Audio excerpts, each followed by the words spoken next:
En esta ocasión vamos a conversar con Cecilia Alemani, curadora de la 59ª Bienal de Venecia. También es directora de la Highline, ha sido curadora por muchos años en diferentes proyectos en Nueva York e internacionalmente. Fue curadora de la iniciativa de Art Basel Cities, así que, bueno, ha estado ya por el Cono Sur, pero es la primera vez en Uruguay. Estamos muy contentos de recibirla.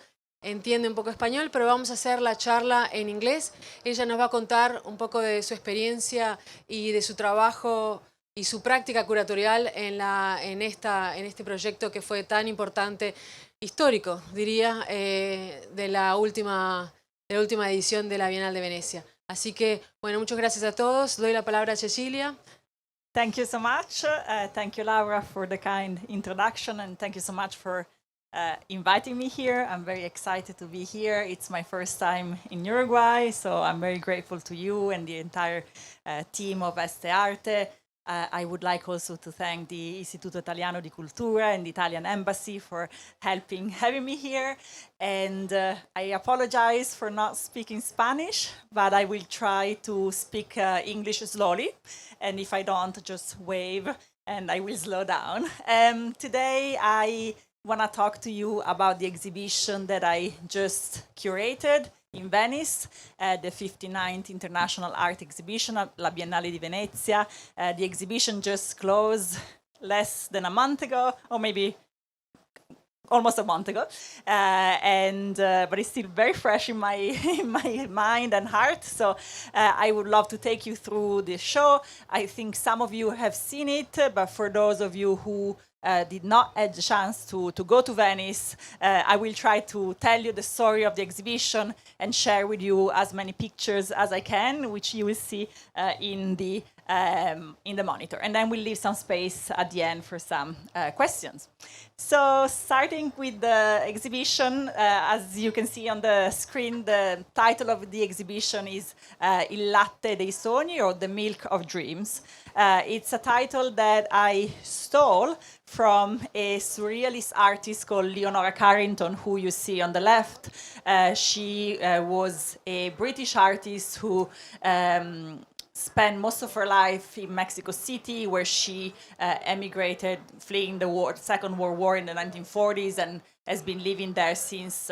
Of course, she passed away a few years ago. But she was someone I was already thinking about as I was putting together the exhibition. And then, as I often do when I try to find titles for my exhibition, I look at literature a lot, because I think writers have much better titles than curators. And so I started reading books that she wrote. You might know that besides being a wonderful visual artist that makes paintings and beautiful sculptures, she was also a writer who wrote novels and short stories, but also this little tiny book that you see in the middle, which is called The Milk of Dreams, El Leche del Sueño, which brought together stories for her kids, for her children, that she wrote in the 1940s and 50s, originally directly on the walls of her apartment in Mexico, and then they were gathered in a little booklet, one of the pages you see on the right,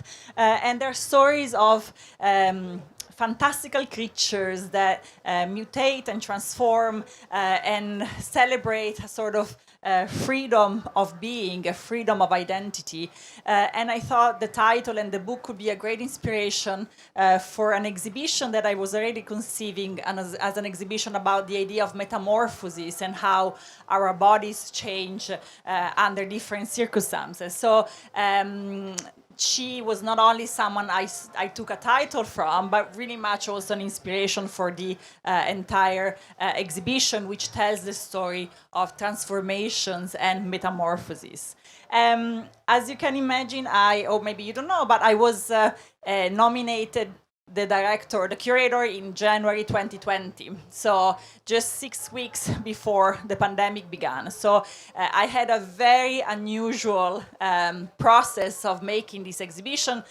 One of the nicest things of being the curator of the Venice Biennale is that you get to travel a lot, and I did one trip to Scandinavia in March, and then I basically could not travel anymore because for like the entire preparation of the exhibition. So I basically met artists only through Zoom or other digital platform, which was, of course, something quite new, because as curators, we all love the experience of going to artist studios and be together with artists, and not only seeing the art, but also having discussions, but also smell the paintings and be able to see the whole process of making. I couldn't do any of that, and in a way, I basically did the entire exhibition through, like, from a little office, which is not really an office, it's more like a closet in my apartment in New York. And I think I did something like 500 Zoom studio visits. I looked at more than 7,000 portfolios of artists and websites. But in a way, something that happened in these conversations with artists was that, of course, I don't know if you've ever done a studio visit via Zoom. It's very weird because you don't see much besides the face of the artist, and if you're lucky, he or she takes you around the studio. But what happened is that I was able to have, in a way, more profound conversations and discussion with the artists. It was maybe less about the art and more about the sort of existential moment of crisis that we were all living. And remember, I did most of my research in 2020, which was still pre-vaccine, pre-everything. Nobody knew if the exhibition would happen. Nobody knew, anything about the future. So in a way, I tried to capture this sort of sense of anxieties and preoccupations, and in general, the concerns that were at the heart of the artists I was talking to, and try to condensate them in this question, because they share so many similar questions or moments or reflections. And so you see them on the screen, but one of the questions that came up most often was, how is the definition of the human changing? What defines life, and what distinguishes us from vegetal and animal and other non-human world, and what are our responsibilities towards the planet? So I try to really, on one side, come to the show with an idea. I had a curatorial idea, but I also tried to listen as much as I could to the artists I was talking to, because I wanted to be able to absorb the many, what artists were thinking in this very, very unique moment of the pandemic. These questions ended up in the 3 themes that sort of articulate the exhibition. The first one is the idea of metamorphosis and transformation. The second one is the relationship with technology and how our bodies change in contact with technology. Of course, we can think about relationship with technology as a sort of very polarized relation. On one side, before the pandemic, we all felt this sort of technological optimism and the hope that technology could ameliorate and improve our bodies and through medicine and science. And on the other side, we lived with this idea of fear of a machine takeover. And at the same time, the relationship with technology changed, almost went upside down during the pandemic, when in the time in which we felt the urge of being together with our families and friends in this very complicated time, we couldn't be together physically, and technology was the only medium or the only way that brought us together because of our devices and Zoom and many other things. So in a way, technology brought us together, but also separated us even more. And I feel like this was very much at the heart of many artists' reflection. And then finally, I feel like many artists were also concerned with our broader relationship with other species, with other creatures, and with the world, and with the earth. So especially in this part that happens in particular at the Arsenale, reflecting on the notion of enchantment and how we can find a different relationship with the earth, one that is not exploitative, but one that is sort of a symbiotic relationship with nature and the planet. But now I'm going to show you tons of images, so bear with me. For those of you who have not been to Venice, the Venice Biennale is the oldest biennale in the world. The first edition happened in 1895.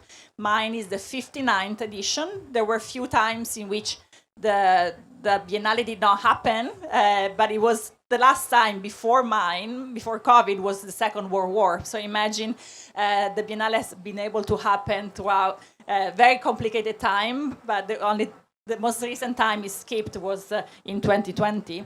And it takes place in two venues. The first venue that I'm going to talk to you about is what we call the Giardini, is the traditional venue where the Biennale was founded, and this is the central pavilion.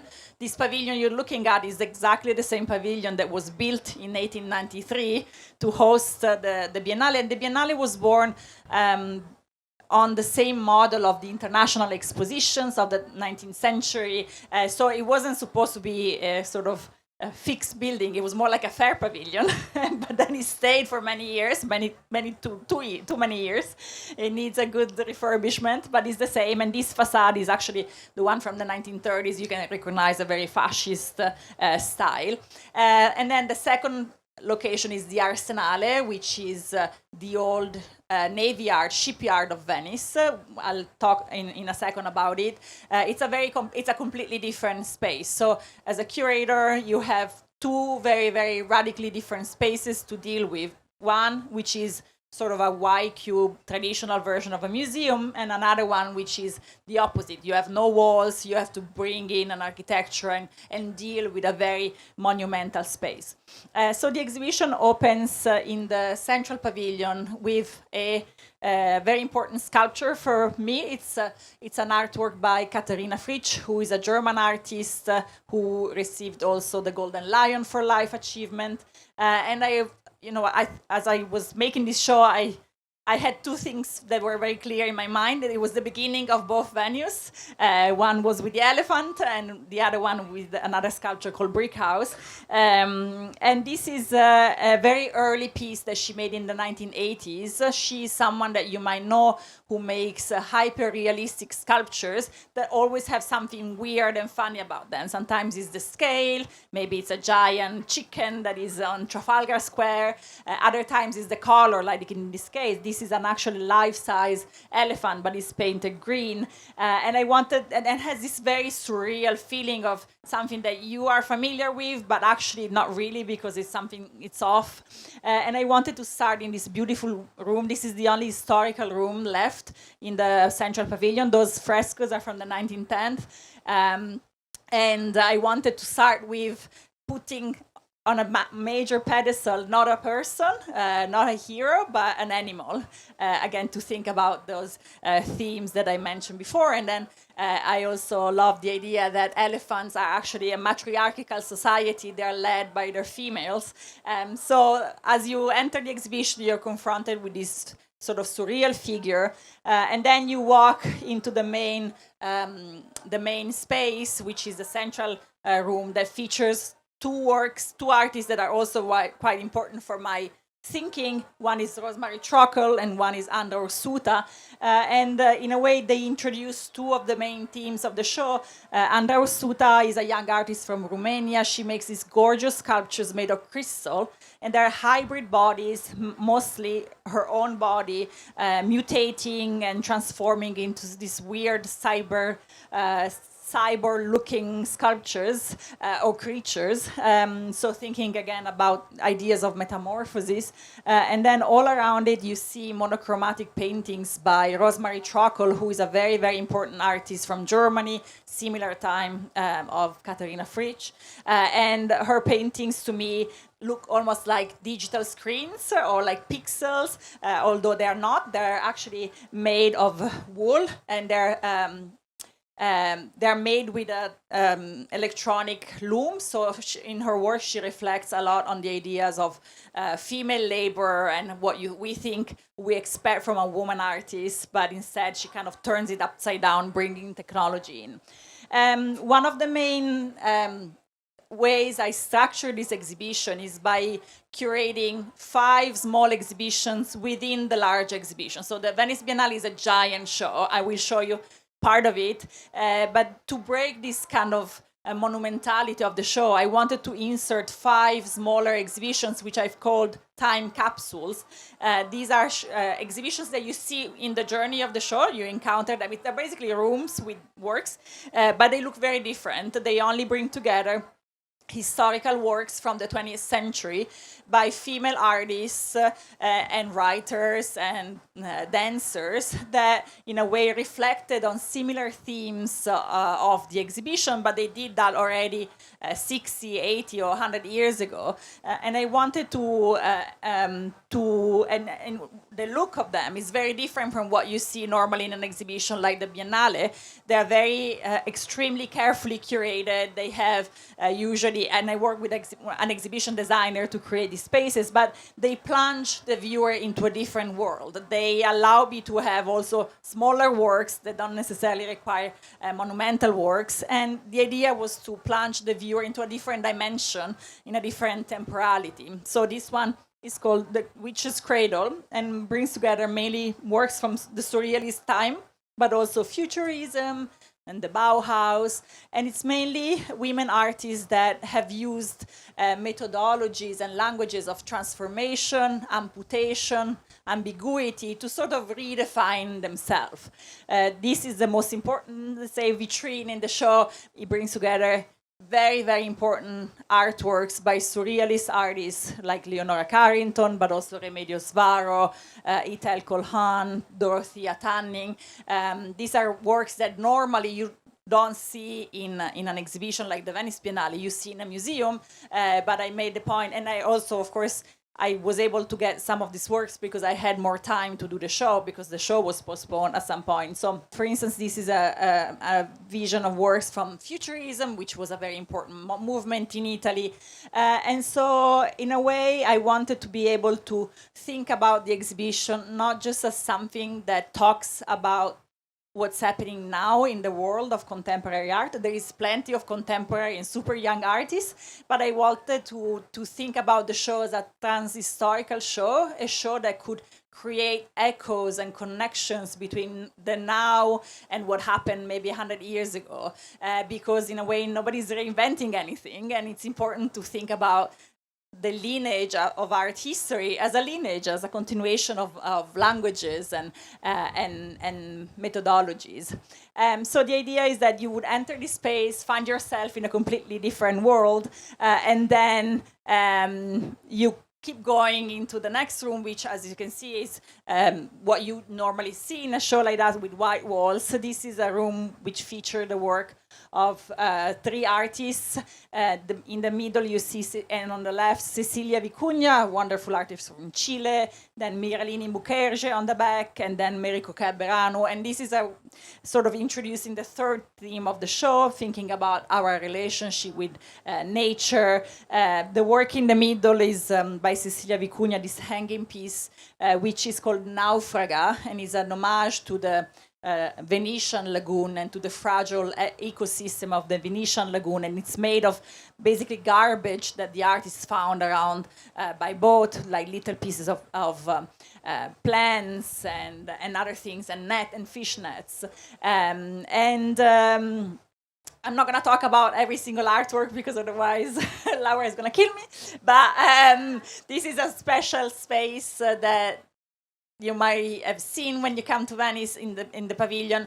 It's an outdoor garden, but was designed by a very famous Venetian architect called Carlo Scarpa, who, after the Second World War, had a very long-standing relationship with Venice, with the Biennale, curated the exhibitions inside, and this was basically a regular room of the pavilion. He decided to remove the ceiling and turn it into a public, like an outdoor sculpture garden, and now it features the work of Simone Fattal.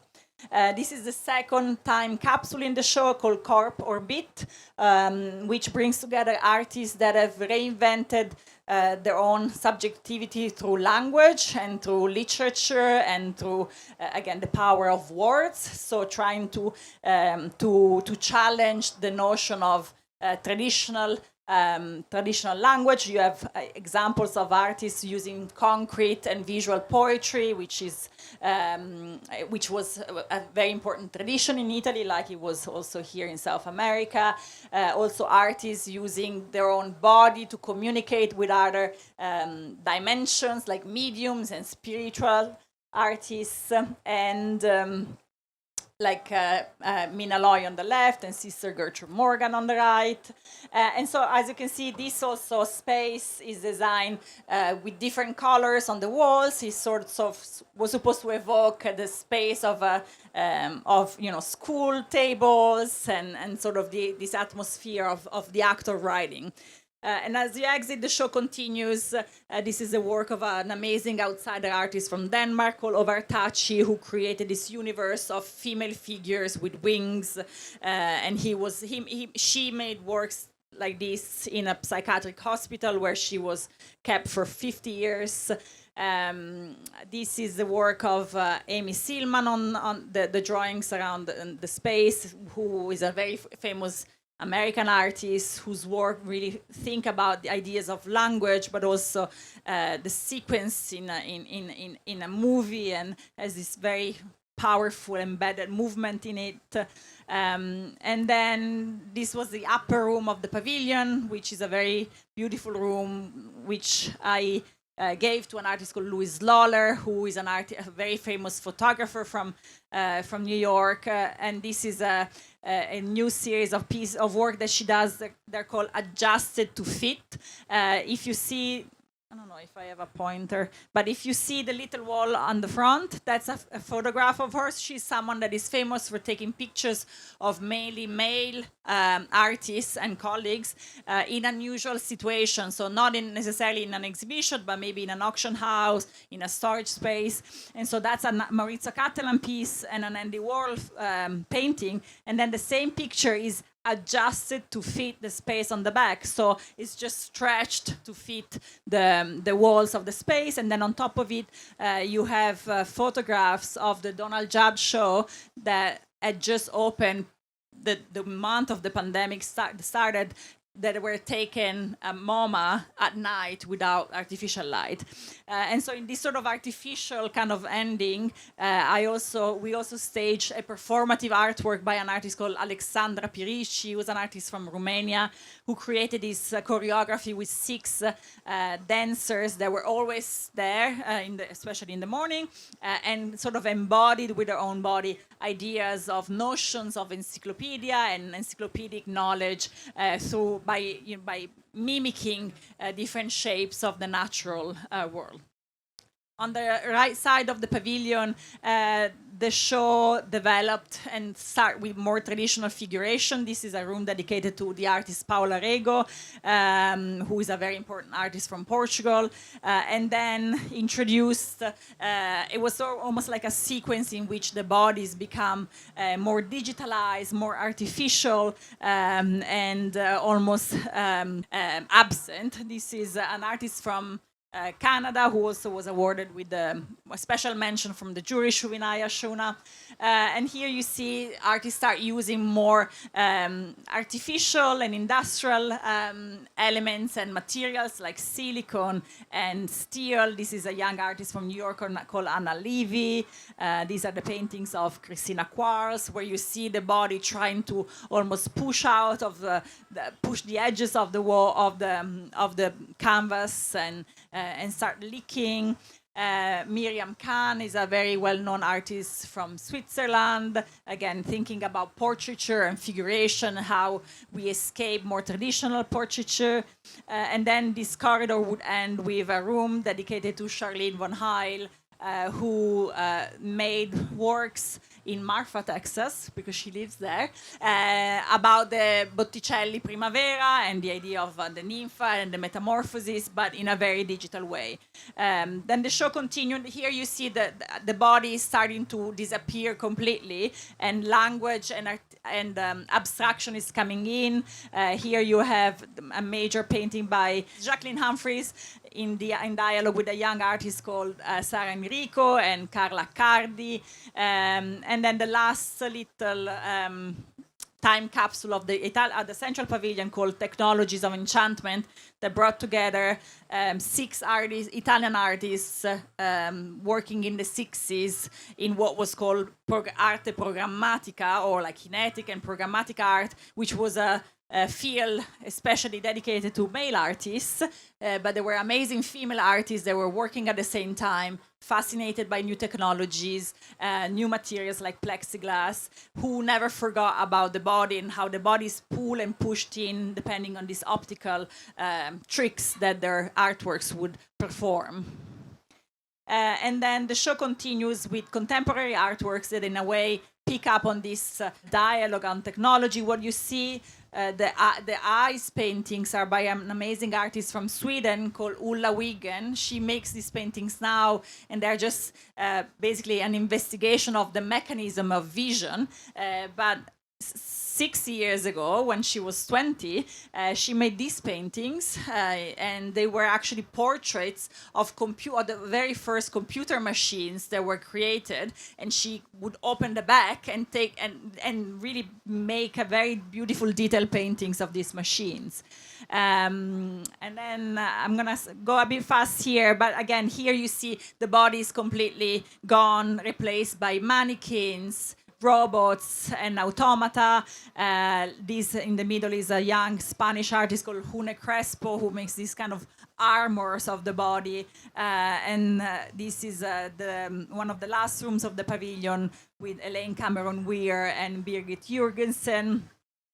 And this is the very last side of the pavilion by an artist called P. Staff, who creates this very acidic environment with a LED screen showing a video about the sort of cruelty of the animal business and animal industry. This is the outside of the pavilion with a work by Cosima von Bonin on the fronton on the top. This is the second part of the exhibition. So for all the curators in the room, you can imagine how complicated it is then to deal with a space that is the opposite of what you just saw, where, you know, basically you have the rooms, you have the walls. Here, you will never see the Arsenale like this, because every time you go, you see an exhibition. But this is what I had to deal with. It's about 400 meters long. It's a 16th century building. It's called corderie. Corde in Italian means ropes, because this is the place where they would make the ropes and the sails for the boats. So they needed a long space to stretch them, but nothing can be touched. You cannot drill in the walls, you cannot touch the columns, so you have to bring in an architecture to be able to exhibit paintings and sculptures and videos. So I started the exhibition with another kind of monumental sculpture, this time by an American artist called Simone Lee. She's an artist I've worked with at the Highland. This is a sculpture called Brick House. It's a sculpture of a black woman whose torso becomes this both a skirt and a form of West African architecture. And I put her in dialogue with an artist from Cuba called Belkis Ayon, who is a wonderful artist who made works on paper that talked about this sort of magical society that would merge Afro-Cuban myth with imaginary elements. And so here the atmosphere changes completely. While in the central pavilion you saw works that dealt with technology, but also with metamorphosis, here it's the tone and the color and the palette of the show changes completely. It features artists that think about the planet and the relationship with nature.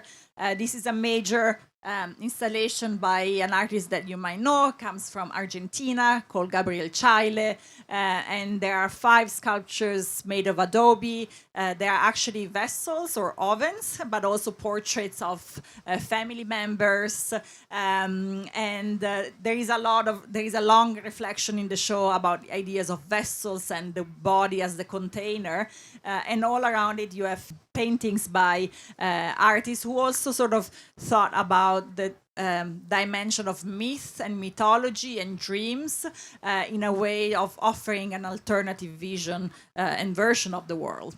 The show continues with works by Rosana Paulino, who's an artist from Brazil, who features women in the act of metamorphosis, Taun Nguyen Phan, who is an artist from Vietnam, Britta Marakat Labba, who is a Sami artist from Scandinavia, and then Egle Butitive from from Latva, and this is a historical sculpture by Nikki Desal, and she's standing in front of the first capsule of the Arsenale. So the capsules in the central pavilion were much easier to curate because I had a room. Here I had to make and build and design a room. So this is historical presentations of work that dealt with the idea of the vessel. So it's titled a leaf, a gourd, a shell, a net, a bag, a sling, a sack, a bottle, a pot, a container. I'm not crazy. It's actually a citation from a book, a sci-fi author called Ursula Le Guin,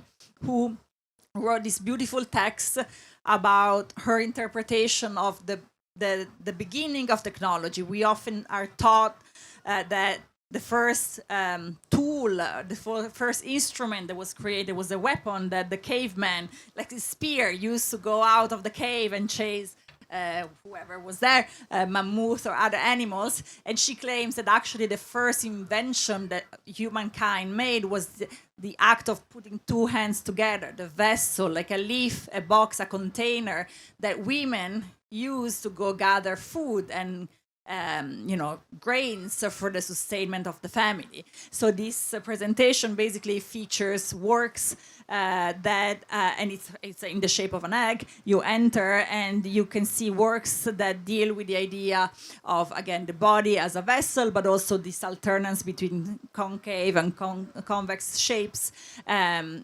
One of the main presentations was on the right by the artist Ruth Azawa, who makes these beautiful knitted sculptures hanging. They're made of with a metal wire. But then also Toshiko Takaezu, who is an artist, Japanese artist who made these beautiful ceramic pieces. This is a very early piece by Sophie Tauber-Arp, an amazing artist from the Dada movement. This is a 102 years old, this bag. I just love how modern and contemporary it looks, but it was a little bag that she designed with beads. Toshiko Takaezu. These were also anatomical models made of papier-mâché that were used by a woman called Aletta Jacobs, who was the first woman to go to university in the Netherlands. And she used these models to then teach her students and colleagues, and especially women, about their own anatomy, and it's the evolution of the fetus inside a woman's body. This is Maria Bartuzova, who was an artist from the Czech Republic, who also played with the idea of eggs and balloons. And then you exit, and the works around this capsule sort of continues these preoccupations with the body as a vessel, as a form of domesticity. I won't mention all of them because there are too many, but here you have to the left a Mexican artist called Felipe Baeza with his body that turns into plant, and to the end Pinare Sampitac, who looked at the vessel, offering vessels, the breast as a vessel. Mirland de Constant, an artist from Haiti, making these beautiful voodoo flags, and these are two other artists from Haiti. And then finally, Magdaleno Dundo, who makes these gorgeous vases from Kenya. And then you enter the second room that features a major installation. Sorry, the names are maybe cropped a little bit, but by Delcy Morelos, who is an artist from Colombia, who turned a major part of the Arsenale into this incredible minimal sculpture. If you're familiar with American minimalism, you might have visited in New York, the Earth Room by Walter de Maria, this permanent installation that is basically an apartment filled with filled with earth. She did a similar gesture, but this time you can actually enter it. It's not something that you look from afar. You can enter it, and it's made of soil, but the soil is also filled with aromas, with scents. There is tobacco, there is cocoa powder, cloves, and other spices. So it's not something that you just look at, but you can really smell and feel with your own body. All around it were paintings by Jaider as well, a wonderful artist from Brazil. And here you have artists from the left, Shironawe Akiwe, Emma Talbot, and Firelei Bai. So you see, again, the show becomes very colorful, and this idea of dimension of mythology and sort of magic realism comes very strongly into the show. Sandra Vasquez de la Hora is a wonderful artist from Chile. Here you have, on the right side, another Brazilian artist called Solange Pessoa with these wonderful black and white silhouette figures. Jessie Omer French is an artist from California depicting in this very kind of childish style scenes of ecological devastations like the wildfires in California and other like drones in the desert. Here, Ali Cherry, I haven't talked a lot about videos. There were plenty of videos in the show. Ali Cherry is a wonderful artist from Lebanon who actually was awarded the Silver Lion as the best emerging artist. This is a three-channel video that tells the story of the construction of a dam on the River Nile and the devastating effects he had in Sudan. But it does so not in a documentary way, but in a very sort of more mystical or mythological approach that leaves a lot of space for imagination. This is Prabhakar Pachpute, who's an artist from India, also talking about the devastating effects of the mining industry in the Indian landscape. The large piece on the left is a tapestry by a young artist from South Africa called Ikshan Adams, and it looks like an abstract piece, but if you see the kind of line, the two X's, those are called desire lines, and are those kind of shortcuts that people use to go across fields where there are no roads, seen from above. And he talks a lot about apartheid and also the divisions that were created in cities like Johannesburg to make sure that there would be a segregation between people. And then finally, the last time capsule of the Arsenale is called Seduction of a Cyborg, and it looks at artists from the 20th century that really imagine new hybrid bodies that merge human and machine. The term cyborg was invented in the 60s and then became very famous through Donna Haraway. But the claim of this presentation is actually women already from the start of the 20th century, from the 1920s and 30s, were already thinking about what happens when the body and the machine clash. It starts with a big installation with Louise Nevelson, and then has these giant versions of artworks from different times. This is Alexandra Exter, who was a Russian choreographer who made the costumes for the very first Soviet colossal called Aelita in 1924. If you think about the very famous, the one that people know is Metropolis from 1927, but there was an amazing sci-fi movie made a few years before, and she made these incredible costumes for the Queen of Mars, who was called Aelita. She was a very mean person, but she had amazing costumes that looked very industrial and machinic. And then, again, there were vitrines and lots of other devices to show works that were somehow fragile. This is Marie Vasilev, who masked herself to interpret different identities and subjectivities. On the left, you see work by Anne Coleman-Ladd, who was an American artist who, during the First World War, went to Paris and started making prostheses or masks for war veterans whose face was so wounded that they didn't feel like re-entering society. And so and the photographs that you see is before and after, and you see a little prosthesis on the bottom there. So the show also featured kind of curiosities and artists that for sure you're not going to necessarily read in history books, and also many Italian artists like Regina, who was the only female futurist sculptor, who created this beautiful sculpture out of metals and very, very robotic and very futuristic. Elsa Von Frey, who was an incredible figure in New York in the 1910s, was best friend with Marcel Duchamp. And these were incredible costumes made by Lavinia Schulz, who lived in the 1920s and was a dancer and a choreographer who created these incredible visions of hybrid bodies that merged insects and humans. And then the show continues and takes on a more, in a way, sort of drier, not necessarily this room, but a drier feeling, or the body becomes more and more robotic and in a way less corporeal. In the center of the room you have an installation by Teresa Solar, a very beautiful artist from Spain, who made these giant skeletons or bone structures of imaginary creatures. Tetsumi Kudo, who was a Japanese artist who made this kind of post-apocalyptic flowers. Louise Bonnet, who's an artist from Switzerland. This is a sort of the fluid rooms. It turned out to be a lot about body fluids. So here you have a woman who is urinating, and then these are like milky giraffes by an artist called Raffaella Vogel that are pulling an anatomical model of a penis. And then Miri Lee, who is a Korean artist.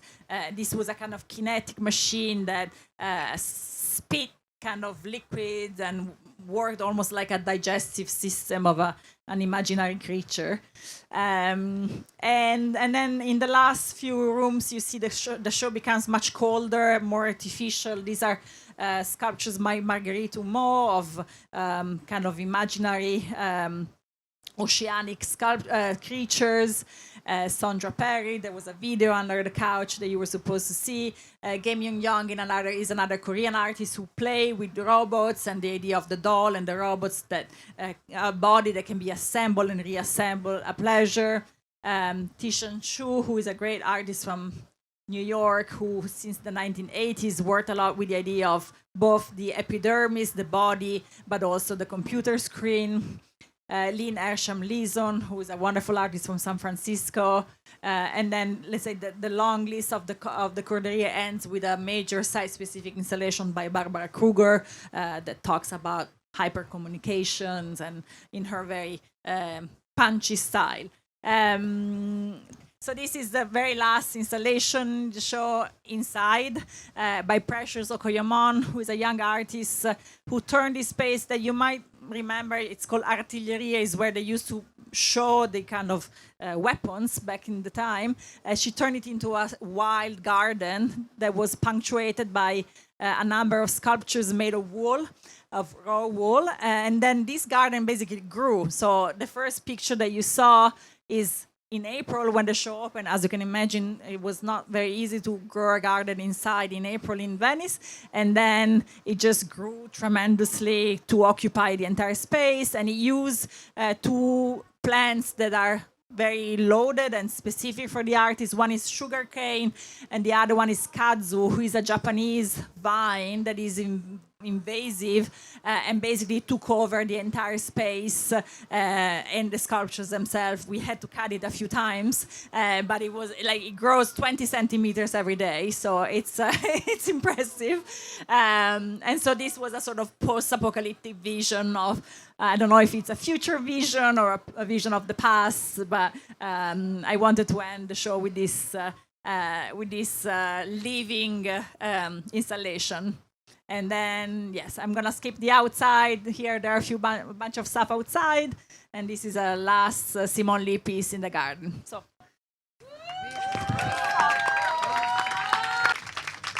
Grazie, grazie Cecilia. Thank you very much. Now I would like to open the floors for questions from the public. We have 10 minutes. Somebody has a question? So I want to know, how did you manage the earth from Morelos? Morelos. Around the columns, because some columns were touching the earth. So how did you manage? It's a good question, technical question. We basically cover them with plastic. We wrap them with plastic. And then I cannot really tell you how the piece is made because I would ruin the magic of the piece. But there is a structure that protects both the piece and the architecture. But that was a very complicated artwork because if you imagine the exhibition goes from April, and April in Venice is still cold, and in that building is really, really cold. It goes through the very hot summer, very humid summers, and then again cold. So it required a bit of maintenance, but the artist made it with a lot of care and passion. She was there for a long time, taking care of everything that could possibly happen to the piece. Yes. I would like to know how is the process of selecting the artist by different countries? For the main show, for the pavilions? For the main show, Yeah. and then the pavilions. So the art, well, it's basically a curatorial feast. It's up to every curator. There is not an open call or anything like that. Of course, the Venice Biennale is a global exhibition, so I think it was for sure in my intent to represent as much as the art from all over the world I could see. Of course, I could not travel much, so I had to do that virtually, but I think we had represented in the main exhibition 58 countries, which was the max that ever happened in the history of the Biennale. Of course, it's always going to be a partial view. It's not necessarily an exhibition that needs to have an artist from each country. That would not necessarily be a recipe of a good show, but it is a very international show. And then instead, the question about the national pavilions, which is the second part of the exhibition, that's not under my jurisdiction, thank God. But there are basically each pavilion works in a completely different way. Sometimes they have an open call, like I think it happens here in Uruguay. Other times the minister appoints the curator and appoints the... so it really depends. Basically, the national pavilion work very, very independently, almost like their own embassy or consulate. We don't own the buildings are owned by the countries most of the time, and they kind of function their own way. So. Hi. In terms of numbers, you had the largest number of women in any exhibition in the Biennale's history, and you had the greatest number of attendants. You had 800,000 people visit over 6 months? No, 7 months. So when you started out, did you want to break all the numbers and show that it doesn't matter, that of course there are great female artists and you knew it would be popular? Did you want to make a statement like that, or were you just going with the work that interested you the most? I think it's a little bit of both or all. The show features about 90% of women artists and gender non-conforming artists. Of course, it's a big number. I didn't wake up a day and decided that was going to be my number. I don't really like quotas and numbers, but of course, I'm not naive. It's not that it just happened. I do think that some of the best artists today are women, and I wanted to feature. And then when I wanted to invite a man, I invited a man. I don't have anything against men. But of course, again, not being naive, this exhibition has existed for 127 years. And besides the previous one curated by Ralph Rugoff, it's always been majority of men, but big majority. We're talking about 90, 80%, 70%. And so I don't think it's a faithful picture of the world. That's not what the world is made of. So of course, there was also an intent to make a statement. And when it came to these historical exhibitions, I wanted to make even a stronger statement of only focusing on women artists, because there is so much of the history of art by female artists that is really not known and is not in our art history books, and so that was much more conscious. But the number of people that came is not just my show; it's a collective effort with everyone that came together, and I think it shows that people are really eager and want to go back and see art in person. So. Thank you. What's next? What's next? No more Zoom calls ever again. Invite me and I will come. Okay, thank you very much. Gracias.